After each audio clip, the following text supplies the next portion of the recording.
नमस्कार बच्चों। कक्षा 9वीं की सामाजिक विज्ञान है ना। आपको यहाँ पर एनसीईआरटी की आपको 4 किताब मिली होगी। उस किताब में से आपकी किताब है भारत और समकालीन विश्व, इतिहास वाली बुक है ना। भारत और समकालीन विश्व का खंड एक का खंड एक घटनाएं और प्रक्रियाएं। आपका अध्याय एक फ्रांसीसी क्रांति वाला आपका पाठ है। हम एक तरफ से बिल्कुल पढ़ना शुरू कर रहे हैं। और हमारा आज का प्रश्न क्या है? आज का हमारा यहाँ पर क्वेश्चन ये बन करके आता है। आज का हमारा प्रश्न यहाँ पर ये बन करके आता है, आप देख सकते हो हमारा यहाँ पर क्वेश्चन क्या है। हमारा आज का क्वेश्चन यहाँ पर ये है, क्वेश्चन ये बन करके आता है कि फ्रांस की क्रांति की शुरुआत किन परिस्थितियों में हुई। जो फ्रांस जो हमारा देश था, आपको मैं बताना चाहूँगा फ्रांस कौन सा देश है। आप आपको यहाँ पर मैं दिखा सकता हूँ कि फ्रांस कौन सा देश है।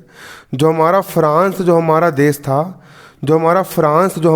था, देखिए बच्चों, आपका यहाँ पर पहला क्वेश्चन बन के आता है कि फ्रांस की क्रांति की शुरुआत किन परिस्थिति में हुई।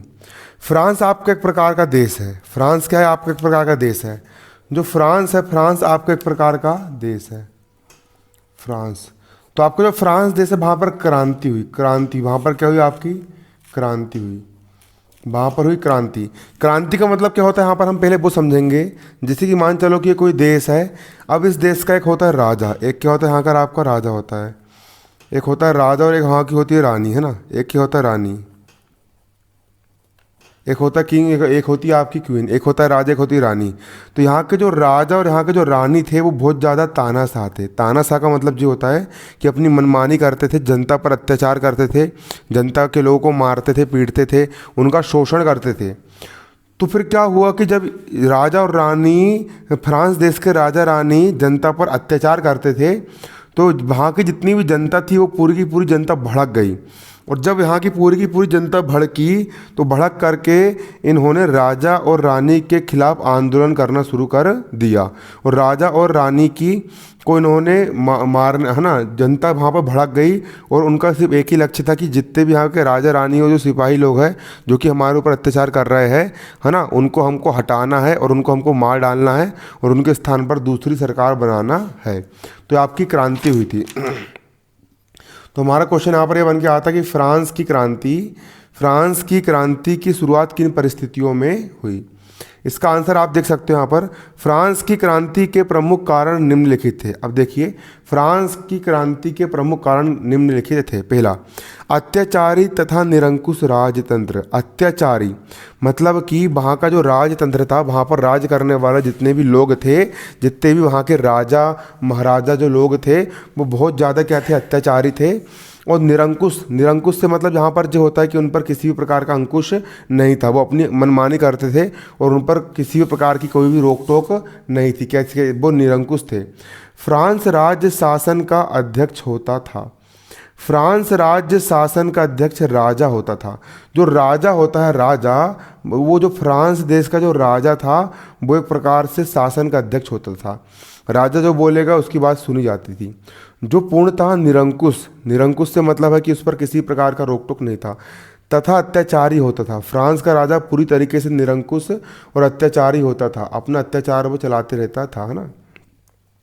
क्रांति के समय फ्रांस का शासक लुई 16वां था। फ्रांस देश में जब क्रांति की शुरुआत हुई थी, तो उस समय फ्रांस की क्रांति के समय फ्रांस का शासक लुई 16वां था। वहाँ के राजा का नाम क्या था? फ्रांस देश के राजा का नाम लुई 16वां था। लुई 16वां लुई, है ना, लुई 16वां था, है ना। क्रांति के समय आपका विकल्प बन के आ सकता है कि क्रांति के समय फ्रांस का शासक कौन था। तो क्रांति के समय फ्रांस का शासक लुई 16वां था। जो राजा पूरी तरीके से जिद्दी मतलब जो मन में आए वो करने वाला, जो कैसा था? जिद्दी, निरंकुश तथा राज्य कार्यों के प्रति उदासीन रहने वाला था। राजा को भैया राज्य के जितने भी काम उससे कोई मतलब नहीं था। वो जिद्दी था, मनमानी करता था, निरंकुश था और वह बिलासी भी था। बिलासी का मतलब होता है अय्याशी करना, लड़कीबाजी करना, है ना। अय्याशी करना, है ना। कई प्रकार के अफसर लोग के साथ डांस करना, शराब पीना, दारू पीना, गांजा भांग नशेड़ी वाली हरकत करना, इस टाइप की हरकत करता था। तो फ्रांस देश का राजा बिलासी भी था। मतलब कि वो राजपाट चलाने के योग्य नहीं था। अब यहाँ पर आप देखेंगे दूसरा पॉइंट क्या है यहाँ पर हमारा, यहाँ पर हमारा दूसरा पॉइंट यहाँ पर ये लिखा है, देखिए, शोचनीय आर्थिक दशा। अगला पॉइंट क्या है यहाँ पर आपका, शोचनीय आर्थिक दशा। अगला पॉइंट आपका दूसरा पॉइंट है शोचनीय आर्थिक दशा। लुई सोलहवें को धन की आर्थिक आवश्यकता, अधिक आवश्यकता होती थी। अब भैया अय्यास था, कौन था, लुई सोलहवां जो था वो पूरी तरीके से अय्यास था, तो लुई सोलहवें को धन की अधिक आवश्यकता होती थी। जो लुई सोलहवां था उसको धन की बहुत ज़्यादा, पैसे की बहुत ज़्यादा ज़रूरत थी, क्योंकि उसका जीवन विलासिता में डूबा रहता था।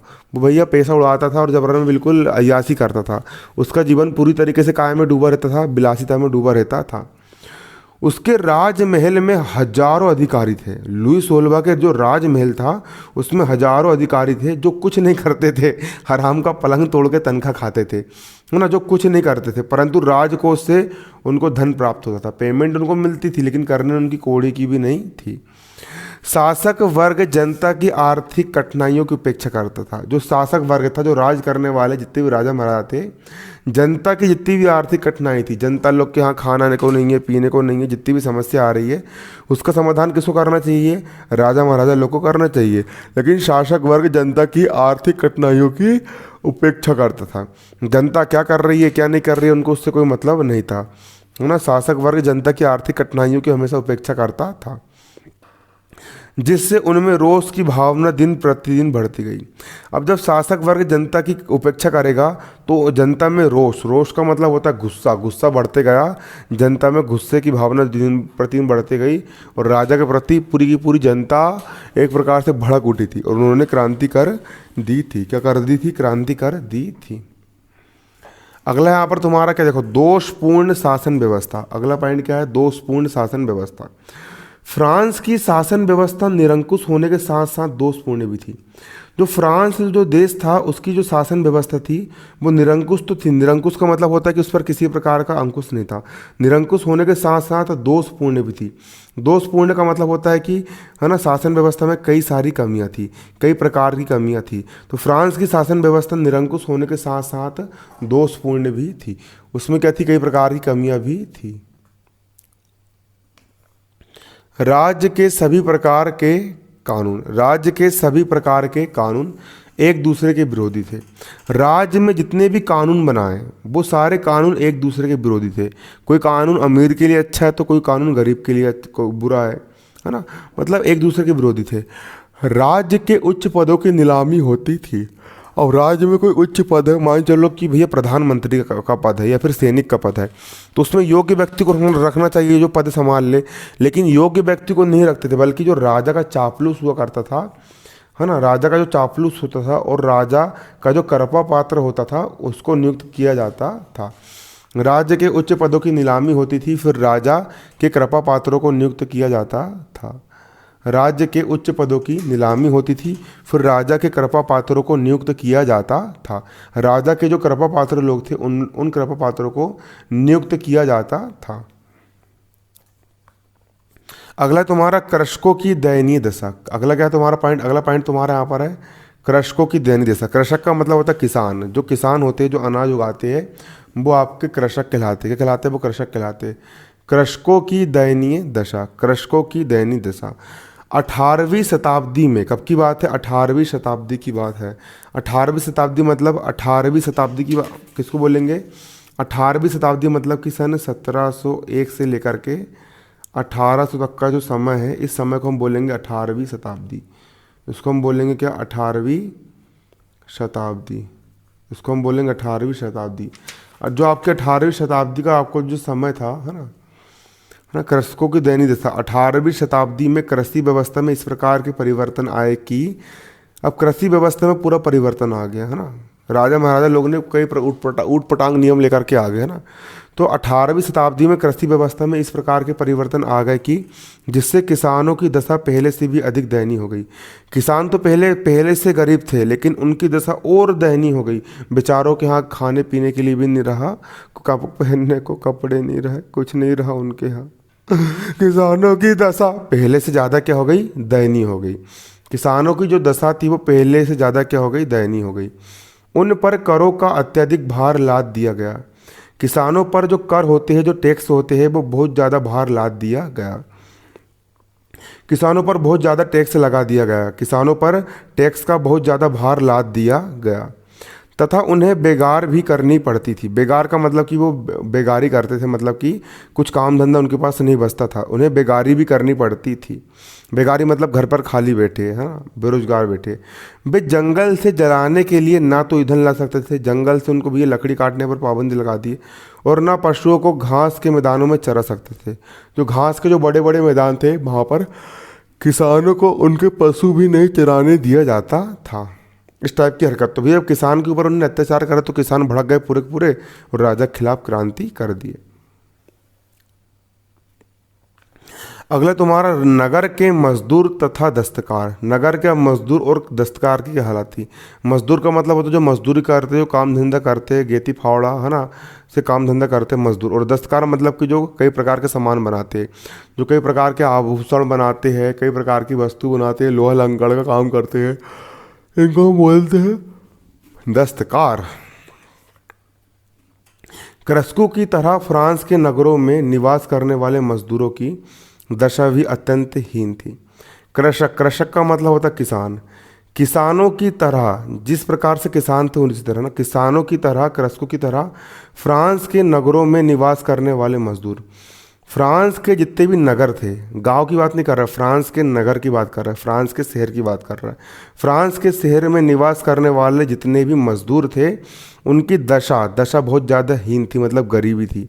उन्हें अत्यंत हीन प्राणी समझा जाता था। उनसे काम करवा लेते थे, वो बेचारे मजदूरी करते थे और उनको भैया हीन प्राणी समझते थे कि हैं ये तो भैया हमारे अंडर काम करने वाले हैं, उनको नौकर समझा जाता था। बिना अपने मालिक की इच्छा के वे किसी अन्य के यहाँ नौकरी नहीं कर सकते थे। ओ माय गॉड, मतलब कि मान चलो कि तुम एक मजदूर हो और तुम मेरे पास नौकरी कर रहे हो और मैं तुमको बिल्कुल अच्छी सुटाई कर रहा हूँ और तुम मेरे पास से नौकरी छोड़ के जाना चाहते हो, तो तुम्हारी जब तक मेरी इच्छा नहीं होगी तब तक मैं तुमको नौकरी, है ना, छोड़ने नहीं दूंगा। एक प्रकार से ये गुलाम, इंसानों को गुलाम बनाने वाली बात हो गई। जैसे कि ये पेन मेरा है लेकिन इंसान को खरीदा और बेचा जाने लगा था, मतलब एक प्रकार से इतनी दयनीय दशा यहाँ पर हो चुकी थी किसकी, मजदूरों की, है ना। हर मजदूर को काम छोड़ने पर अपने मालिक से चरित्र प्रमाण पत्र लेना पड़ता था। भैया हर मजदूर को काम छोड़ने से पहले चरित्र प्रमाण पत्र, कहाँ का नियम लाया था, कैसा पागल भोसरी वाले का राजा, सॉरी, है ना, ऐसा कोई राजा होता कि उसको तो बिल्कुल अच्छा कूटा, अच्छा काट डालो सारे राजा को। हर मजदूर को काम छोड़ने से पहले अपने मालिक से चरित्र प्रमाण पत्र लेना पड़ता था। जो मजदूर प्रमाण पत्र नहीं लेते थे, अब ऐसे मजदूर जो कि प्रमाण पत्र नहीं लेते थे उन्हें बंदी बना लिया जाता था। जो मजदूर प्रमाण पत्र नहीं लिया करते थे, ऐसे मजदूर जो कि प्रमाण पत्र नहीं लिया करते थे, जो मजदूर प्रमाण पत्र नहीं लेते थे उन्हें बंदी बना लिया जाता था। जो मजदूर प्रमाण पत्र नहीं लेते थे उन्हें बंदी बना लिया जाता था। इस प्रकार के शोषण तथा अन्याय के कारणों से शोषित मजदूर गुप्त संगठन बनाकर हड़ताल तथा विद्रोह करने लगे थे। इस प्रकार जब शोषण हुआ और मजदूरों पर अन्याय किया गया तो शोषण के कारण और अन्याय के कारण शोषित मजदूर गुप्त संगठन, अब मजदूर लोग ने अपना एक संगठन बनाया और हड़ताल और विद्रोह करने लगे थे और राजा के खिलाफ उन्होंने अपनी आवाज़ और जंग उन्होंने छेड़ दी थी। अगला तुम्हारा बुद्धिजीवियों और क्रांतिकारियों के विचार।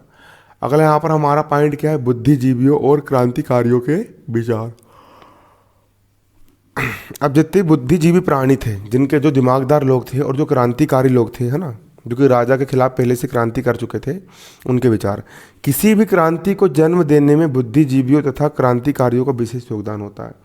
किसी भी प्रकार की क्रांति हो, क्रांति, है ना, उसको जन्म देने में, किसी प्रकार की क्रांति को जन्म देने में बुद्धिजीवियों, जो बुद्धिजीवी लोग होते हैं, जो ब्रिलियंट लोग होते हैं और जो क्रांतिकारी का विशेष योगदान होता है। 18वीं शताब्दी में 1701 से लेकर के 1800 तक की बात है। 18वीं शताब्दी में फ्रांस में अनेक क्रांतिकारी और विचारक हुए। फ्रांस में कई प्रकार के क्रांतिकारी, 18वीं शताब्दी में फ्रांस में कई प्रकार के क्रांतिकारी, अनेक क्रांतिकारी और विचारक हुए, जिन्होंने जनता का उचित ढंग से मार्गदर्शन किया, जनता को उन्होंने सही दिशा दिखाई और उनके अधिकारों का ज्ञान करवाया और उनको अपने अधिकारों का ज्ञान करवाया तथा क्रांति की प्रेरणा दी। कई सारे ऐसे लोग हुए। अब देखिए तात्कालिक कारण क्या था। अब तात्कालिक कारण क्या था? तात्कालिक कारण,